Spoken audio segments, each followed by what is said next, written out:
I'm 72 years old, and I've been sitting with something for about 8 months now, ever since the night Robert looked at me across the kitchen table and said the thing he had been holding inside for 41 years. I haven't been the same since that night. Not angry, not broken exactly, just different. Like something shifted in the foundation of the house and the walls still look the same, but you can feel that something underneath has changed permanently. I want to talk about it because I think there are women who are living exactly the way I lived right now, today, thinking exactly what I thought, and nobody is saying this out loud, so I will. Robert and I met when I was 26. He was kind, steady, not flashy, not exciting in the way some men are, just genuinely, quietly good. He made me feel safe, and I loved him for that. I still love him for that. We got married at 28, and for the first year or two, things were the way things are when you're young and new to each other, present, connected, warm. And then life came in, the way it does. I went back to work. We had the kids, first Sarah, then Marcus, 3 years apart, and I was tired, genuinely bone-deep tired in the way only a working mother understands.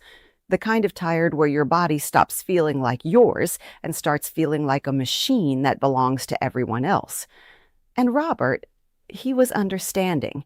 He always was. He never pushed, never made me feel guilty. When I was too exhausted, he'd just say, "It's okay, get some rest." I heard that as love, and it was love, but there was something else in it that I didn't hear for a very long time.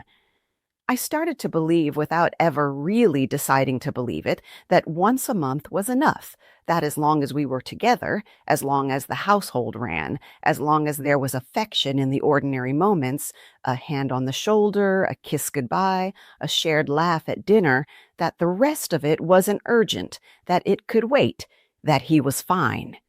He seemed fine. He never said he wasn't. I told myself that's just how marriages get after children, after years, after real life sets in.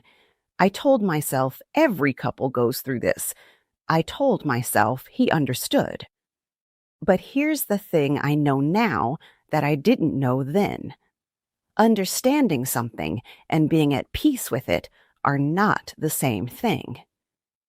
The years went on, the kids grew, my career grew, the house ran the way I ran it, efficiently, practically, everyone taken care of, everything in its place, and Robert was part of that, a good part, a steady, dependable, present part.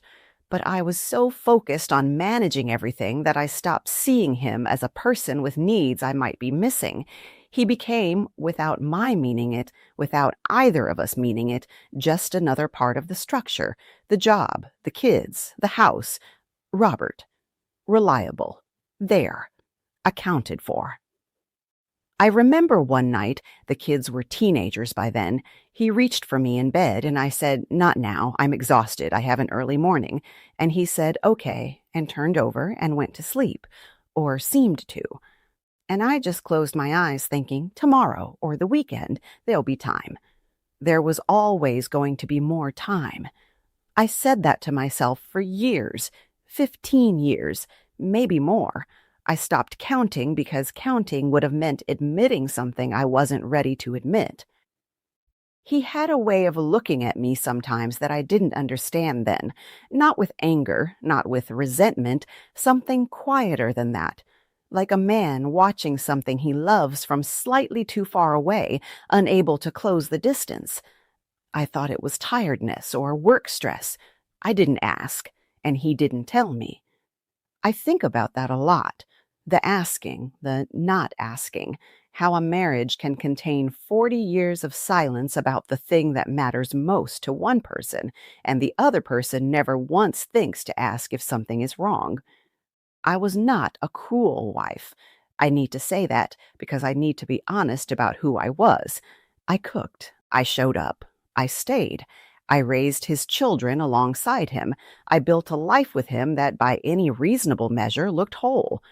But I made a decision somewhere in my 30s, without consciously making it, that his desire was an inconvenience, something to be managed and minimized rather than met, and I dressed that decision in the language of exhaustion and practicality until it stopped feeling like a decision at all. It just became how things were. For 41 years, that's how things were. And Robert, God help him, let it be that way. Because he loved me, because he didn't want to make me feel guilty, because he kept thinking the same way I did, things will change. There'll be a season where it's easier, where she's less tired, where we find our way back to each other. That season never came, and 8 months ago, at 70 years old, sitting across from me with his hands around a mug of tea, he finally told me. He didn't say it with anger. That's the thing I keep coming back to.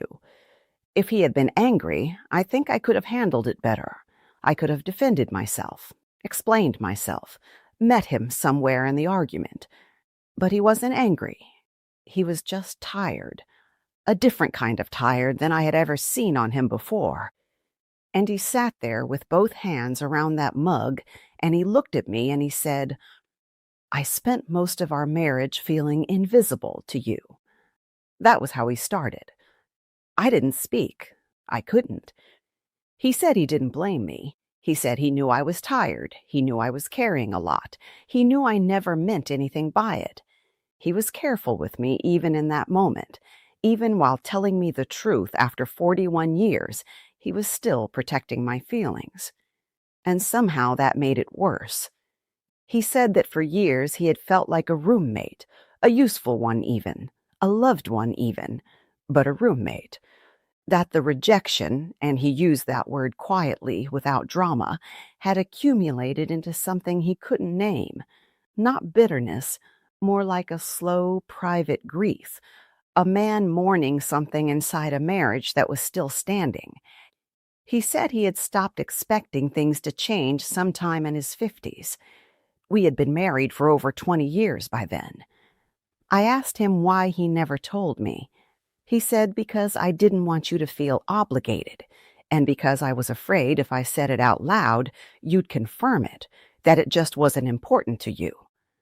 I didn't know what to say, because the honest answer, the one I have had to sit with every single day since, is that he wasn't entirely wrong. It hadn't felt urgent to me.